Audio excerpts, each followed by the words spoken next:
Glória a Deus, a graça e a paz. Olá, meus irmãos, tudo bem? Quero desejar uma noite maravilhosa a cada um de vocês.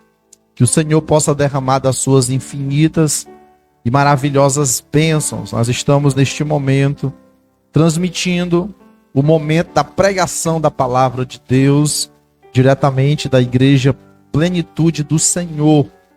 E nesta noite, nós iremos fazer uma leitura bíblica no Evangelho de Lucas. É o terceiro Evangelho, Lucas capítulo 10, versículo de número 30 em diante. Diz assim a palavra de Deus. E respondendo Jesus disse: descia um homem de Jerusalém para Jericó, e caiu nas mãos dos salteadores, os quais o despojaram, roubaram tudo dele, e o espancaram, e foram embora, e o deixaram quase morto. E ocasionalmente vinha pelo mesmo caminho um sacerdote, mas foi embora e não o socorreu. De igual modo também um levita, chegando àquele lugar, e vendo-o passou de largo. Mas um samaritano que ia de viagem chegou ao pé dele, e vendo-o, moveu-se de íntima compaixão. E aproximando-se, atou-lhe as feridas, aplicando-lhes azeite e vinho. E pondo-o sobre a sua cavalgadura, o levou para uma estalagem e cuidou dele. E partindo ao outro dia, pegou 2 dinheiros e pagou ao hospedeiro e disse-lhe: cuida dele. E tudo o que deles mais gastares, quando eu voltar, eu pagarei. Obrigado, Senhor, pela tua presença, Pai, nas nossas vidas, pela tua bondade, pela tua misericórdia. Meu Deus, por tudo que o Senhor faz por nós. Nos dá um culto maravilhoso, uma pregação extraordinária. Fala com cada um de nós, Senhor. Alimenta a nossa alma, o nosso espírito. Nos preenche, Senhor, com a tua palavra. Nos anima, nos levanta, nos renova, nos restaura. Meu Deus, ergue-nos. É assim que nós te pedimos em nome de Jesus. Amém. Glória a Deus.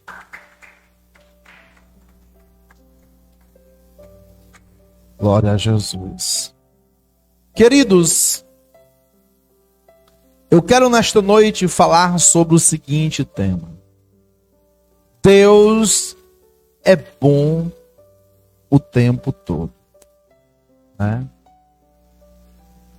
Então, neste texto que nós lemos, que é a parábola do bom samaritano, nós encontramos o relato de Jesus falando que um homem ia de Jerusalém para Jericó.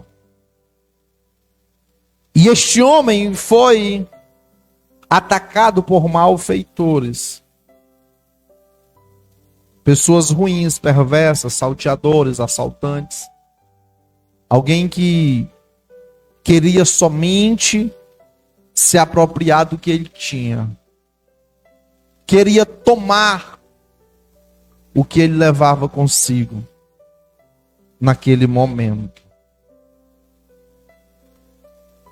É preciso, glória a Deus, é preciso, queridos, pedir muito a Deus discernimento e sabedoria para que Ele possa nos mostrar o melhor caminho para que nós possamos trilhar.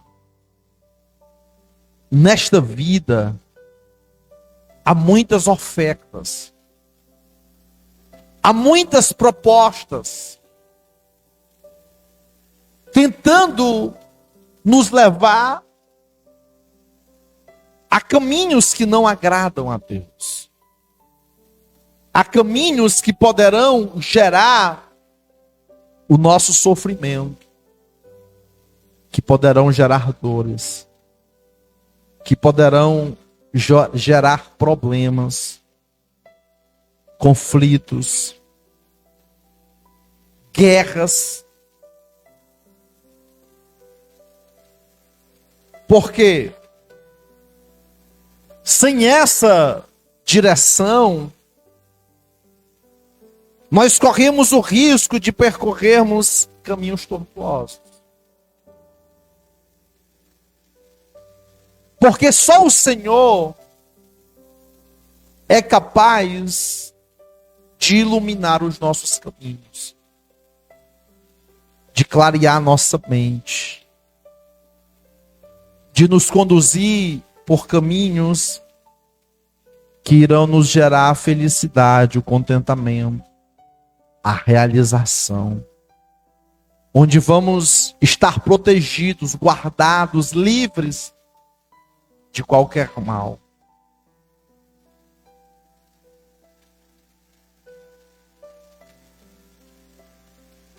Pessoas ruins podem nos prejudicar.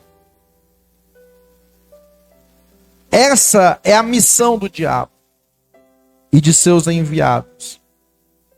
Em João capítulo 10, versículo 10, diz que ele veio para matar, roubar e destruir, mas que Jesus veio dar vida, e a vida em abundância. Em João 14, 6, ele diz: eu sou o caminho, a verdade e a vida. E ninguém vem ao Pai senão por mim. Queridos, Jesus, ele tem como nos guiar, como nos conduzir, como nos orientar. Já começa que ele conhece o nosso passado, ele sabe o nosso presente, e ele sabe como será o nosso futuro. Então, o que acontece? Os salteadores deixaram aquele homem quase morto. Assim também é o pecado, que quer matar o corpo, a mente, a alma e o espírito do ser humano, para deixá-lo sem reação, para que ele não tenha como fazer nada, para que ele possa estar preso, dependente, para que ele não encontre saída, para que não tenha jeito para ele.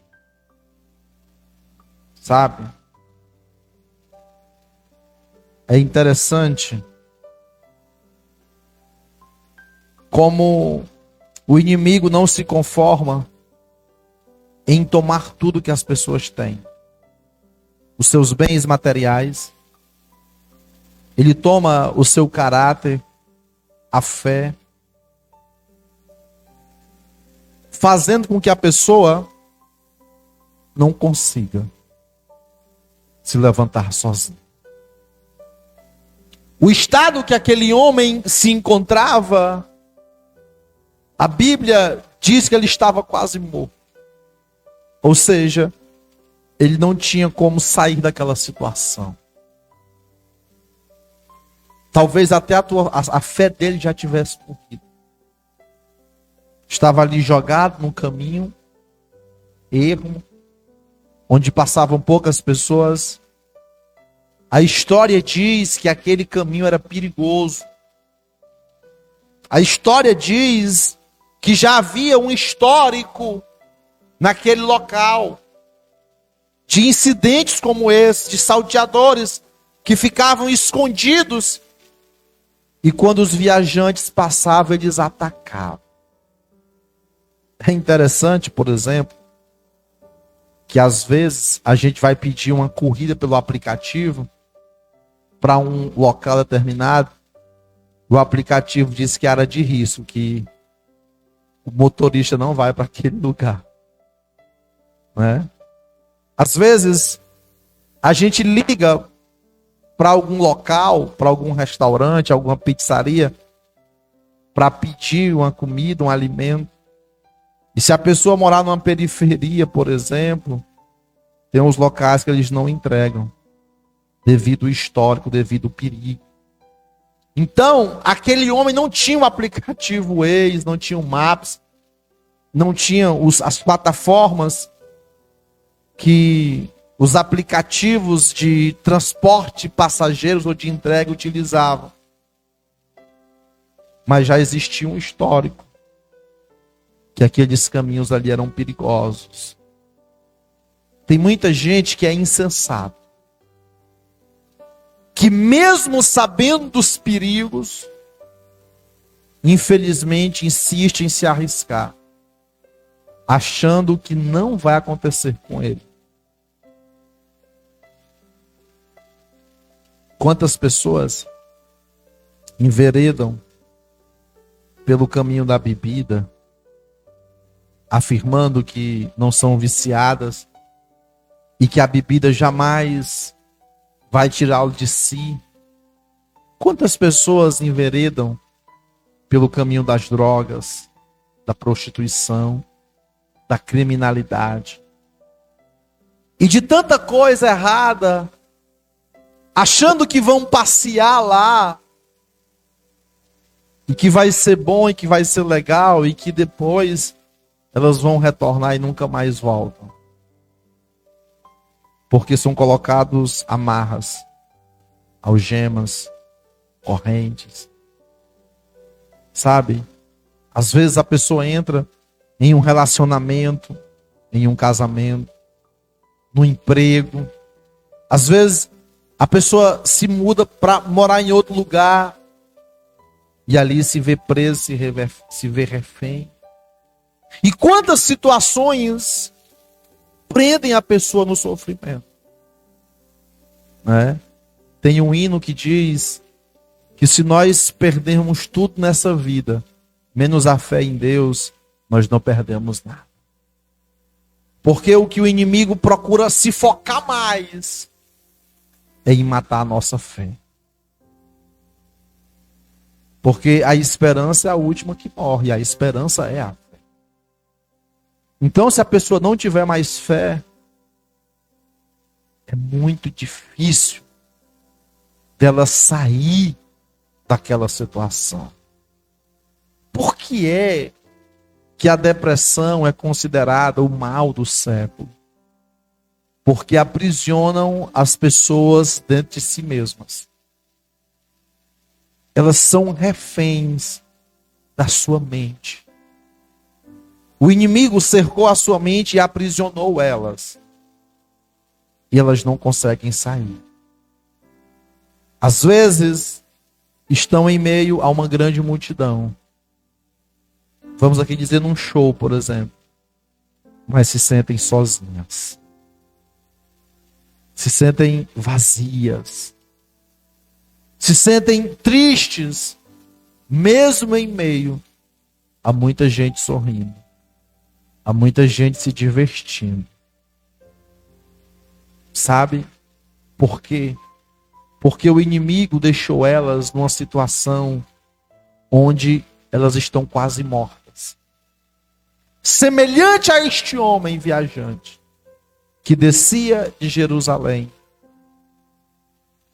que ia ali no seu trajeto rumo a Jericó. Então, é na trajetória da vida. É em um momento que a gente não tem conhecimento.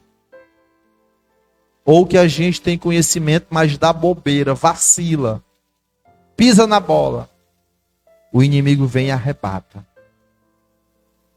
Por quê? Porque ele fica vigiando o tempo inteiro. Procurando um momento que a gente deu uma brecha para que ele possa entrar. Para que ele possa agir. Para destruir as nossas vidas. É essa a meta dele. É isso que ele quer. Sabe? Escuta bem. O inimigo leva as pessoas para o fundo do poço. E ainda tampam com uma grande pedra. Ou com pequenas pedras, mas sendo muitas pedras. Para quê? Para impedir da gente passar. Quando Lázaro morreu, a Bíblia diz que no seu sepulcro tinha uma grande pedra.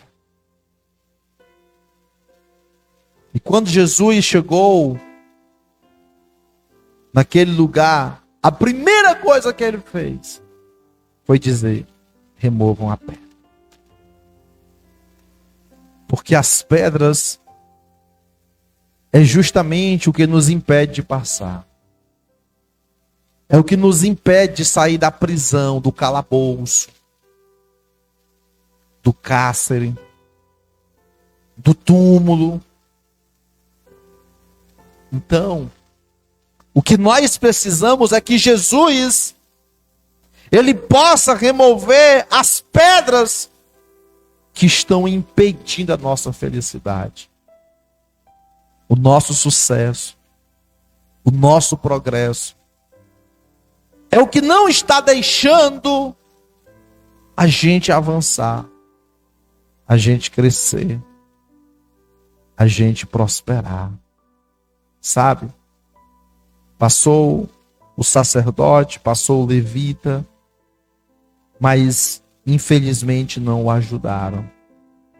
Porque poucos são os que querem ajudar. Sabe?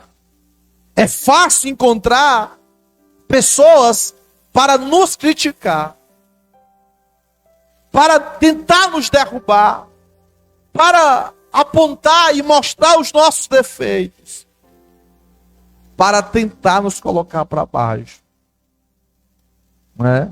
Ou seja, passou ali o sacerdote, alguém que falava de Deus, mas não ajudou. Passou ali quem louvava ao Senhor, o levita, quem ensinava a palavra, mas não o ajudou. Passou o samaritano, de quem ninguém esperava nada. Sabe, fora que ainda existia uma antiga rixa com os judeus. Escuta bem. Às vezes a gente estou perdido. Não tem mais jeito para a tua vida, para a minha vida. Não tem mais solução. E eu quero dizer a você nesta noite que porque Jesus ressuscitou, tem jeito para a sua vida. Tem jeito para a sua história. Tem jeito para a sua trajetória. Aquele homem ia de viagem, ou seja, ele estava ocupado e tinha o tempo cronometrado para suas atividades. Mas ele deixou o que tinha para fazer, para ajudar aquele homem que estava à beira da morte e sem ter ninguém para socorrer. Queridos, Jesus, ele vai ao nosso socorro. Ele vai ao teu socorro. Ele é muito ocupado. Ele tem muito o que fazer. Mas ele escolhe deixar o que ele tem para fazer, para poder nos ajudar. Para poder entrar com providência nas nossas vidas. Sabe? Ele deixou o seu trono no céu para vir nos socorrer aqui na terra. E a Bíblia diz que ele está no meio de nós. Glória a Jesus.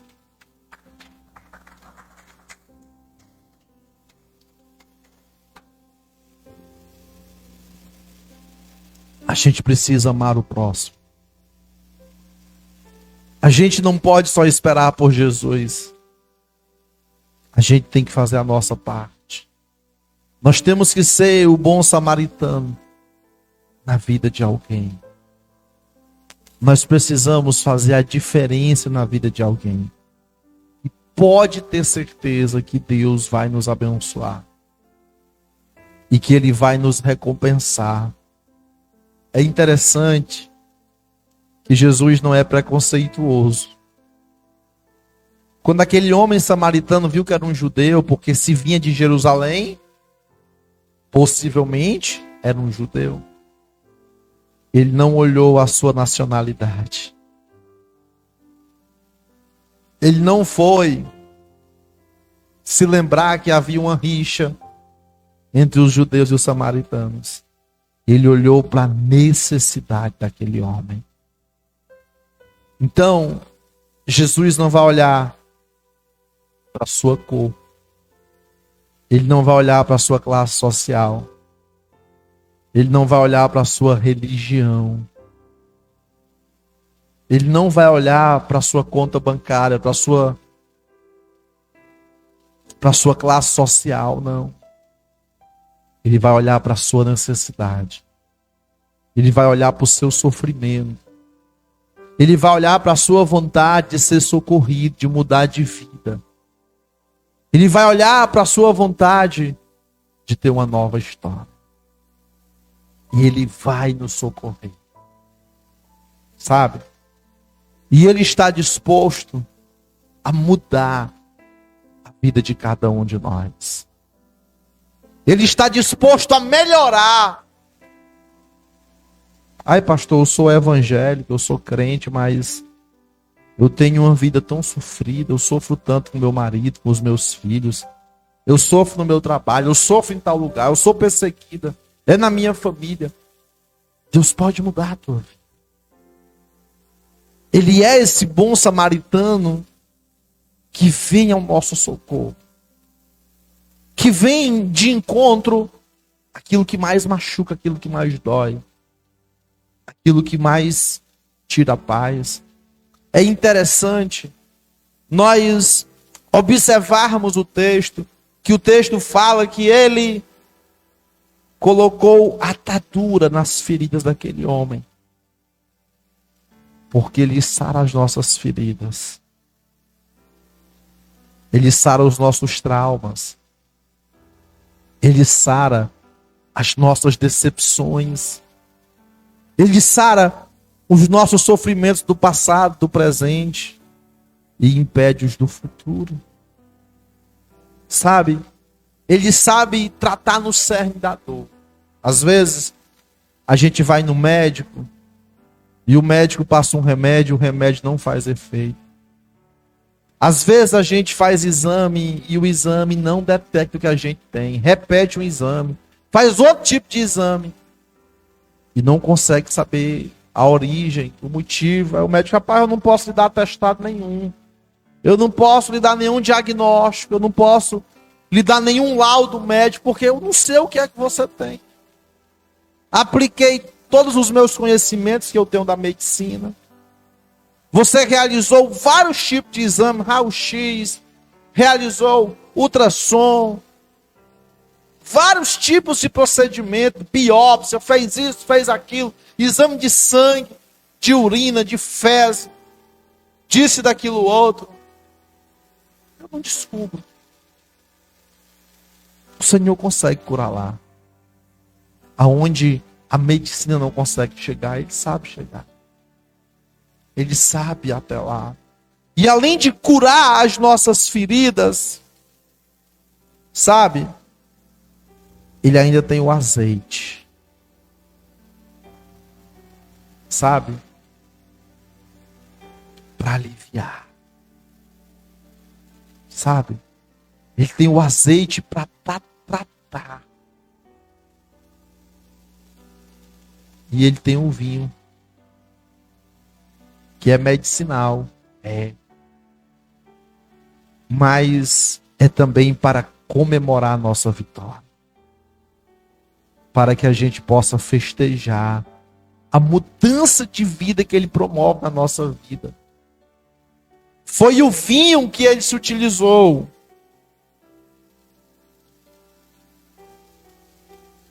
para poder representar o seu sangue, que é derramado para todos nós. Então, queridos, vocês não estão sozinhos. Vocês não estão abandonados. Vocês não vão ficar caídos, quase mortos, sofridos, debilitados, sem que o Senhor venha ao seu socorro. Então, creia nele. Acredite que ele ressuscitou, que ele vive e que ele está no meio de nós. Que ele vai te ajudar. Ai, pastor, mas o meu caso não tem jeito, pastor. Talvez o médico tenha lhe dito isso. Talvez alguém tenha lançado essa maldição sobre a sua vida. Tudo bem, o homem não sabe, o homem não pode. Mas Deus sabe e pode. Então creia, acredite, clame que ele pode entrar com providência na sua vida. Que Deus abençoe a todos. Que Deus possa proporcionar uma semana muito maravilhosa em nome de Jesus. Eu quero convidar você para que você possa tirar uma quinta-feira ou um domingo para vir nos fazer uma visita aqui na rua René Descartes, 621, no bairro Canidezinho, tá bom? Aqui na região do Grande Siqueira, na cidade de Fortaleza e no estado do Ceará. Deus abençoe a todos. Siga-nos nas redes sociais, Facebook, o Instagram e o nosso canal no YouTube. Igreja Plenitude do Senhor, tá bom? Que Deus abençoe a todos, em nome de Jesus.